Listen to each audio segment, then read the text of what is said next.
Hoy les quisiera presentar mi serie Sembrando Luchas, que trata de cómo las mujeres encabezan a los movimientos sociales en México.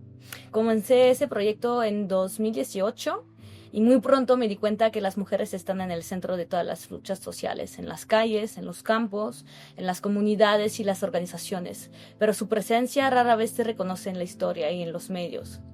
Sin embargo, han estado siempre ahí, desde la Revolución Mexicana hasta los movimientos actuales, y aún así su papel sigue siendo a menudo invisibilizado. Hoy en México se registran un promedio de 11 feminicidios al día, más de 100,000 personas desaparecidas y casi un 95% de impunidad en los casos de violencia. Frente a esto, las mujeres se organizan, buscan a sus seres queridos, defienden sus territorios, acompañan a otras mujeres, en fin, luchan, se niegan a quedarse en el silencio. Con este proyecto quise contribuir a la memoria colectiva, mostrar su fuerza, su solidaridad y su capacidad de transformar el dolor en acción. La fuerza que encarnan las mexicanas es incontestable. Para entenderla hay que enfocarse en su esencia, nutrida por el amor, la empatía y el deseo de justicia. My name is Maria Abranches and my work is called Maria. It tells the story of Ana Maria Jeremias, an Angolan woman who was trafficked to Portugal when she was only 9. Her story is not only an individual testimony of suffering, but also a reflection of systems built over centuries of colonial exploitation, forced displacement, and the control of women's bodies and labor. With this work, I try to answer the two questions posed by the writer and activist Françoise Verger in her book Decolonial Feminism.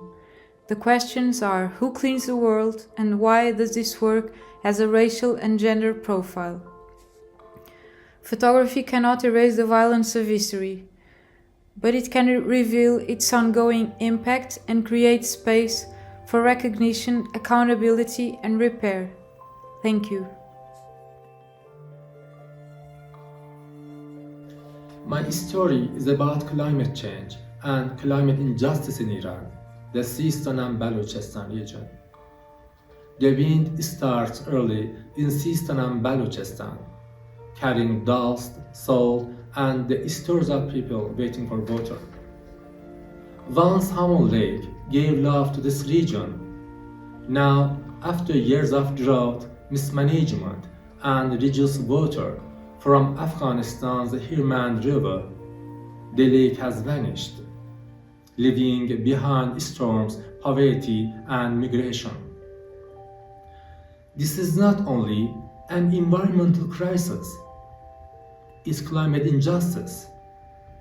A marginalized region suffers while decision makers look away. My name is Tommaso Protti and I'm an Italian photographer.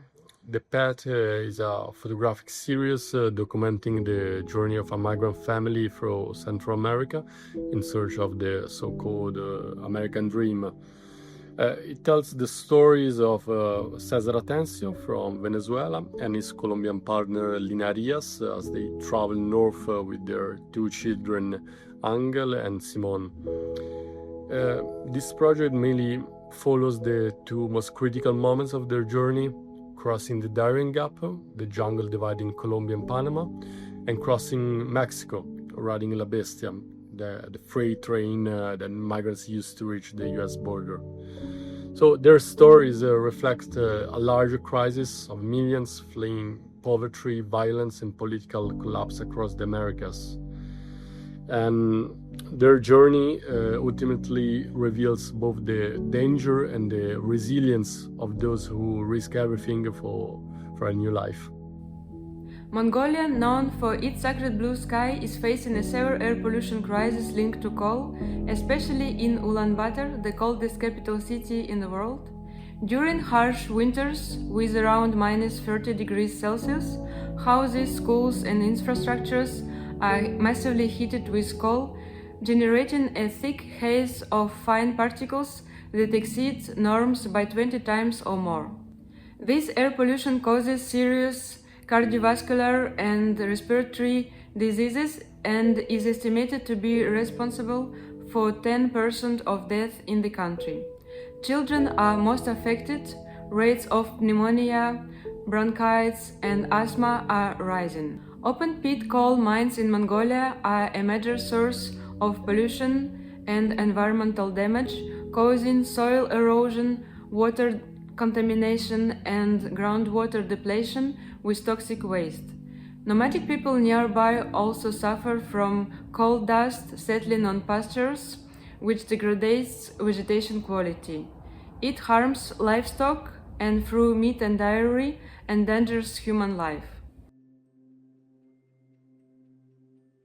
I'm Thomas Morelfort. My project is called Donna, Double Absence, a Filipina life of sacrifice. It's a tribute through Donna's story to all those who have to leave their family, their country behind, hoping to offer their children a better future. Donna is a Filipina domestic worker in Paris, and I've been following her for 10 years now. In 2016, I went undercover with her in a villa on the French Riviera to document the reality from the inside. Later, I traveled to the Philippines to meet her family, the people she hasn't seen in over 14 years. Double absence reflects this idea that migrant workers are absent from home, yet invisible in the country where they work. Through Donna's story, I explore distance, sacrifice, and the strength to hold a family together across continents. This project is about women dissidents from Russia and Belarus. Under Putin and Lukashenko, society has become not only more authoritarian but also more patriarchal. These women are punished twice, for speaking out and for being women who refuse to stay quiet. Many lived in countries where once claimed equality but now use fear, surveillance and nationalism to push women back into the traditional world.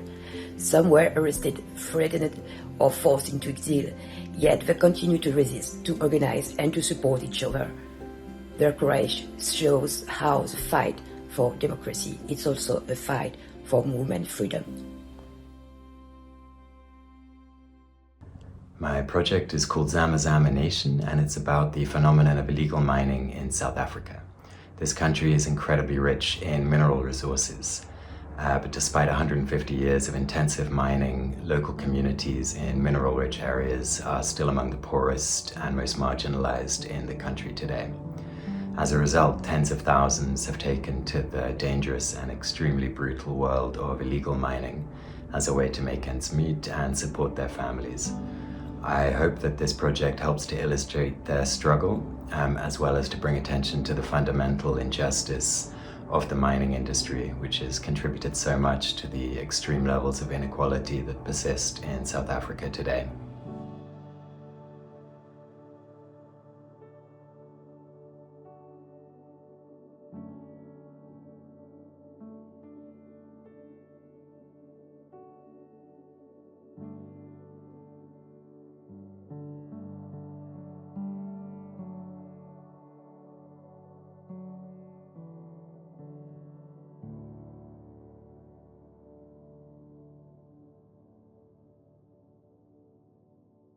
Yoruja es una palabra en lengua guayú que pertenece a la comunidad indígena más grande de Colombia, ubicados en el norte. Esta palabra traduce espíritu maligno, pero también es usada al referirse a la mina de carbón que llegó hace 40 años a su comunidad. Ese es el nombre del proyecto fotográfico, que busca mostrar las afectaciones en la salud y en los sueños de esta comunidad causadas por los impactos de la minería a gran escala en su territorio. Este proyecto ha sido una forma de visibilizar los impactos profundos y sostenidos del extractivismo en comunidades indígenas como los Wayuu. Lo que vive la familia Puchaina no es un caso aislado, refleja lo que enfrentan muchas otras comunidades en América Latina. Y contar el otro lado de la historia es para nosotros una forma de justicia narrativa y de tratar de generar conciencia en quienes, aunque estén lejos y sin saberlo, también hacen parte de esta cadena. Busca visibilizar una historia que ha sido sistemáticamente ignorada, incluso en Colombia, la de las comunidades indígenas, que durante décadas y hasta el día de hoy continúan enfrentando las consecuencias del extractivismo.